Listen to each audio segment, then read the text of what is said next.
What is going on, warriors and farmers of Tamaris? I am back again with another Call of Dragons video. Having a proper talent tree can help you defeat your enemies easily.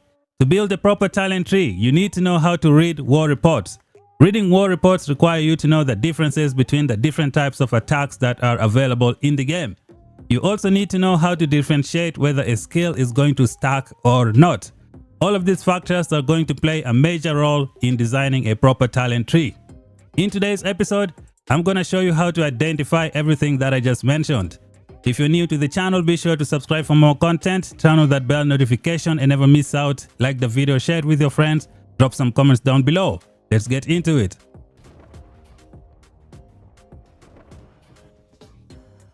Alright, warriors of Tamaris, knowing how to read a war report can help you build talent trees that can change the tide of the battle. Before you learn how to read a war report, you need to know what happens when you fight your enemies on the field. So this is the first thing that we're going to check out today. I'm going to bring out one infantry march and then we use it as a reference point. We're going to put Nika as a deputy. Gotta bring down the numbers a little bit so that they don't kill the Darkling very fast. When you are fighting your enemies, someone has to begin the fight by launching a normal attack. In this case, I am launching a normal attack on the enemy. Now, every single turn is going to happen over 1 second.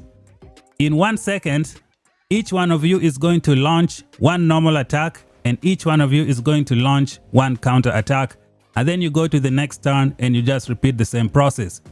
So I started this fight by launching a normal attack and then the Darkling had to react to that normal attack. They reacted by counter-attacking that normal attack first, and then they launched their own normal attack, of which I countered that normal attack. And then we move on to the next second, and we just repeat the process until one of us has 0 troops left. That is what happens when you fight your enemy. Everything happens over 1 second. Every turn happens over 1 second. Now the next thing we're going to check out is going to be the numbers that you see here. What do they represent? You have numbers in yellow, you have numbers in red, and you have numbers in white. So we're going to attack somebody else and then explain those numbers next. So we're going to attack these guys. So any number you see in white is usually normal attack and counter attack. As you can see, these numbers in white, they are the normal attack and the counter attack. The numbers in red are usually the hero skill damage or any other additional damage factor. Pet skill damage also show up as red. Now when you look at these numbers, there is some kind of weird symbol beside these numbers. That is usually a crit rate skill. So if you want to see if your hero has done a crit rate, look at those weird symbols that show up beside your numbers. So let's attack this one and then show you again how to see the crit rate on any of your attacking patterns. So we're fighting no crits here. Let's see, there was a crit. You see that symbol beside that number? That was a crit from the pet. We haven't done any hero skill damage yet. Let's see if we're gonna get another crit. Here is Nika, she does the skill damage, okay? Now we're still doing some pet damage over here. There you go, we got another crit rate for the pet. So this is how you differentiate. This is how you identify if you've done a crit rate or not. The numbers in white, normal attack or counter attack. Numbers in red, hero skill damage or any other additional damage. They appear as red. And there is one number that I cannot show you from here. It's going to be orange or yellow. That is when you have a shield and you have, reduced the amount of damage that you take. Like if you bring THEIA, her shield is going to prevent her from losing a lot of troops and you're going to see the numbers show up in some kind of yellow or orange. That is a shield protecting you from losing a lot of troops. So now we're going to go to the war report and I show you guys how to read them. Alright, warriors of Tamaris, let's go to the war reports and then show you guys how to read it. This was the Darkling that we just fought.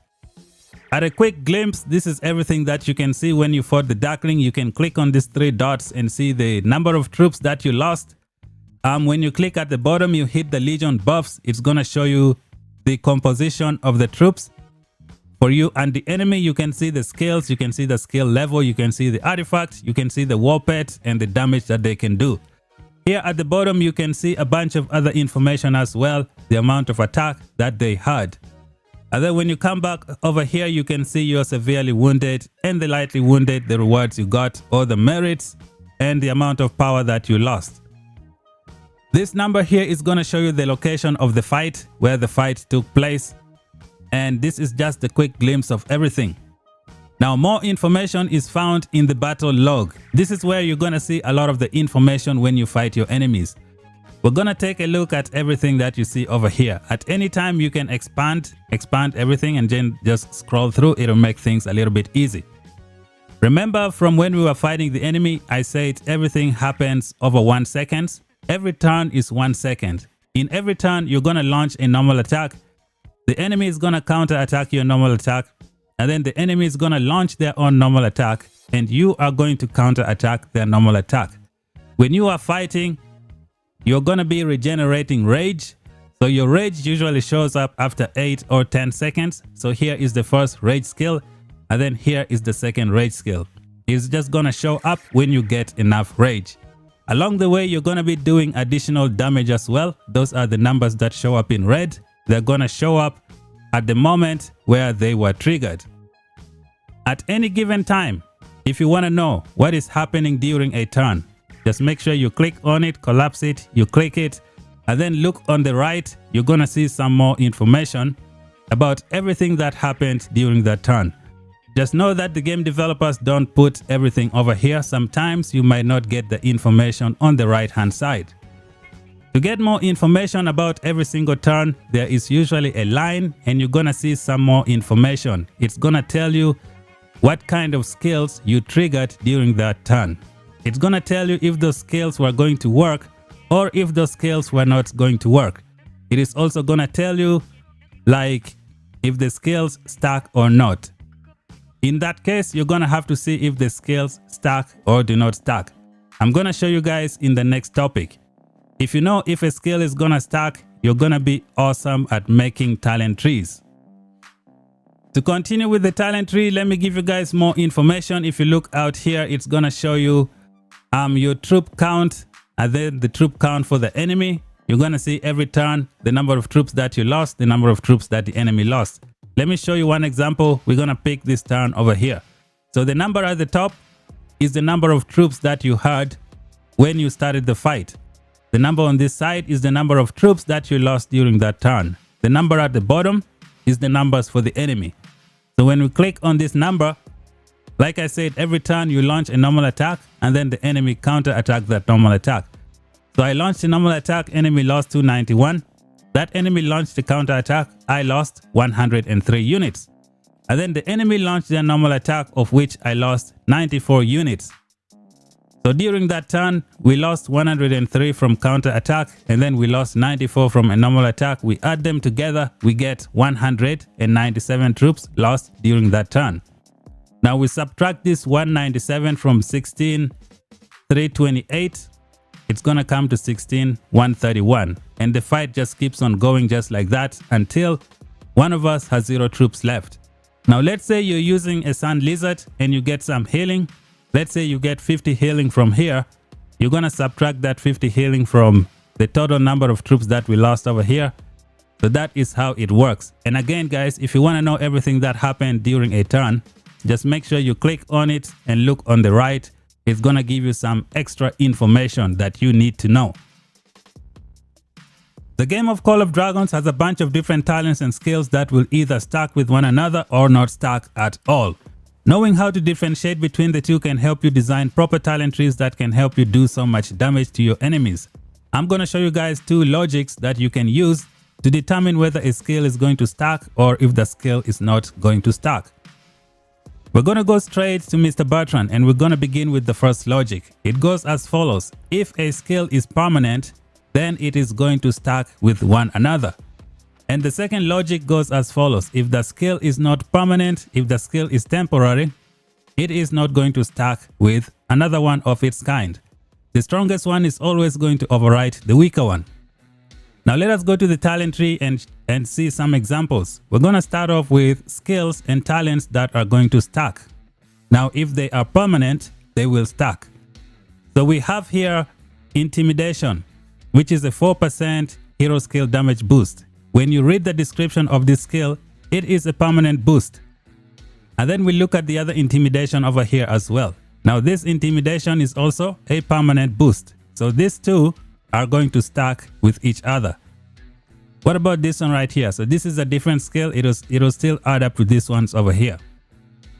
Now the next one we're going to check out is skills that are temporary, skills that will not stack. So we have here what we call the head held high. Launching a normal attack has a 10% chance to grant you Legion 10 rage. And then we have another head held high over here. It is the same thing, but these two skills are temporary. They are not permanent, which means one of them is always going to override the other one. And you should not pick these two skills together because only one of them is going to work. That is something to keep in mind. Now we're going to keep this pushing and we're going to go to the precision talent tree. There are some skills here that you need to pay attention to as well. Over here we have invincible. This is going to give you normal attack damage of 8% for 5 seconds and it has a 10% trigger chance, which means it is not a permanent skill. We have another skill here, force of will.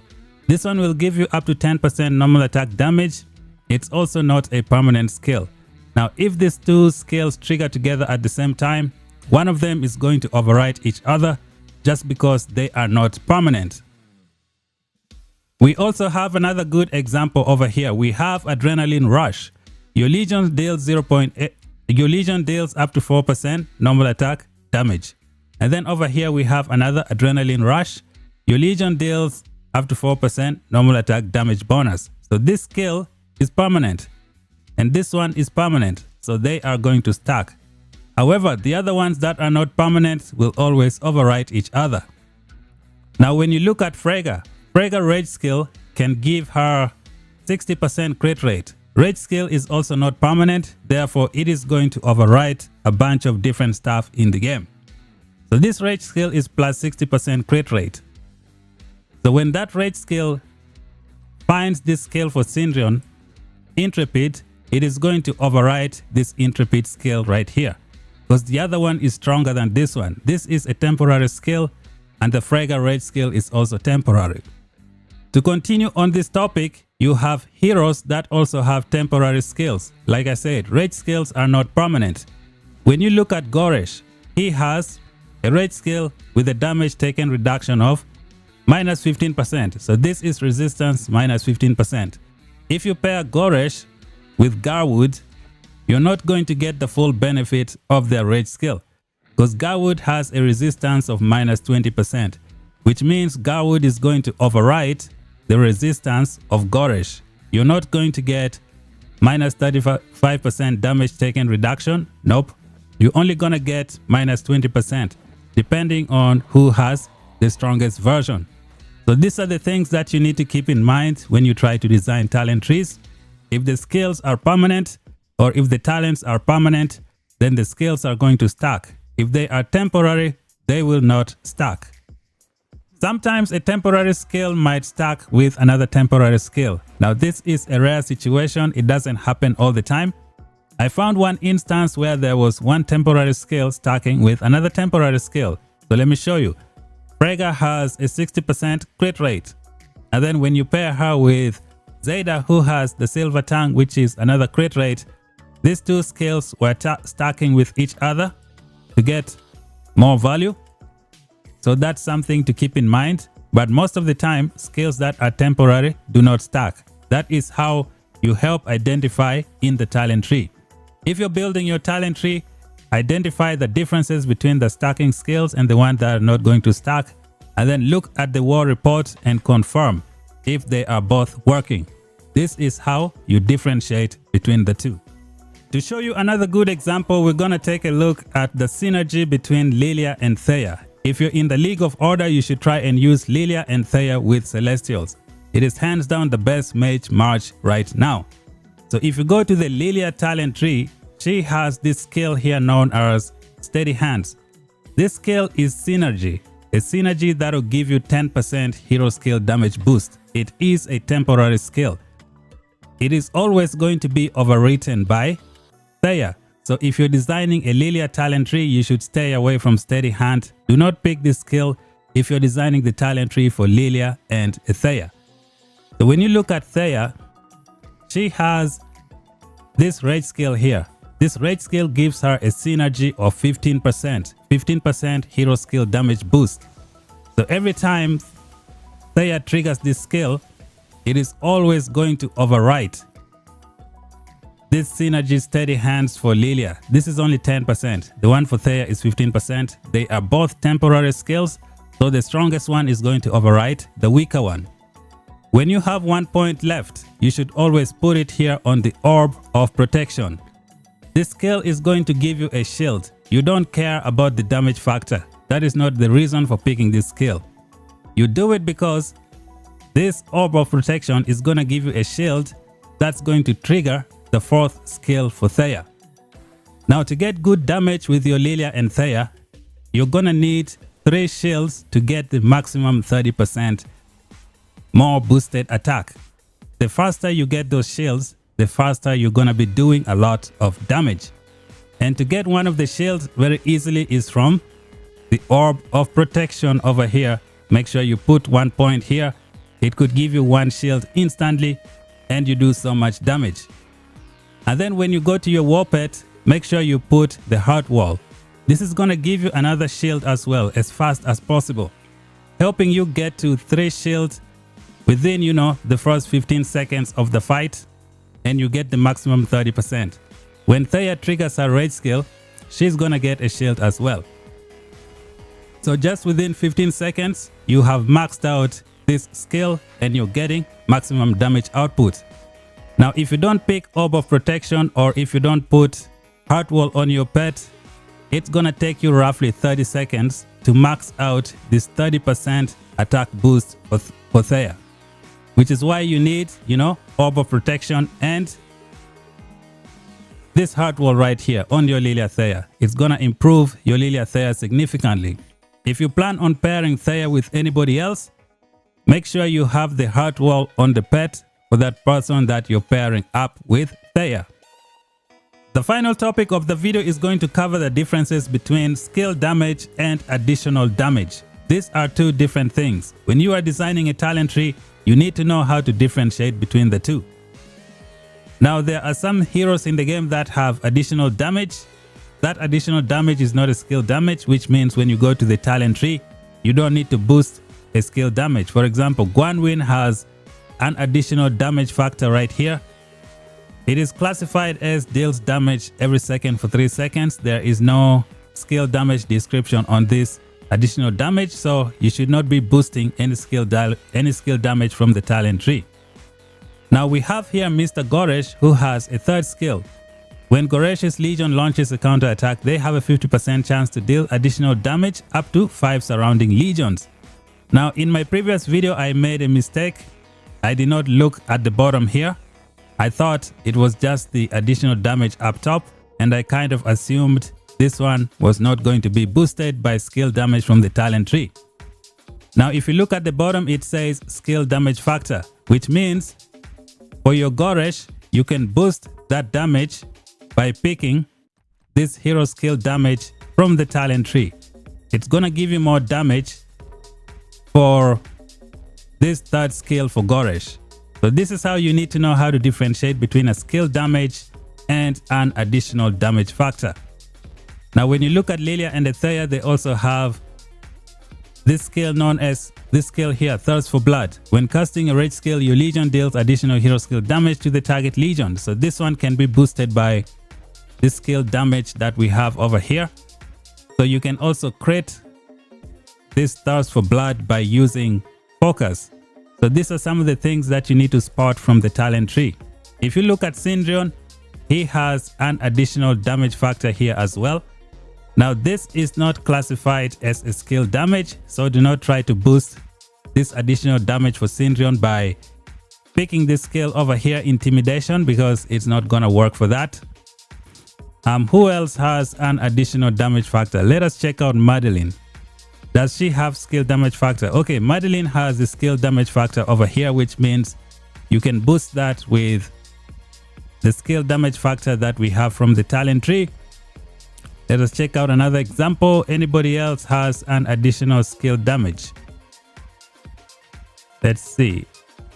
We also have Mr. Bertrand right here. When you look at his skill, it is classified as deals damage to the target, and then the damage is skill damage factor, so you can boost it from the talent tree.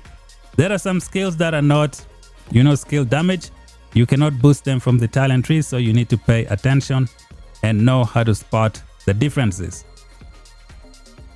And that's it for the video, guys. Thank you guys for watching. If you're new, subscribe for more content. Like and share the video with your friends. Until then, talk to you guys in the next one.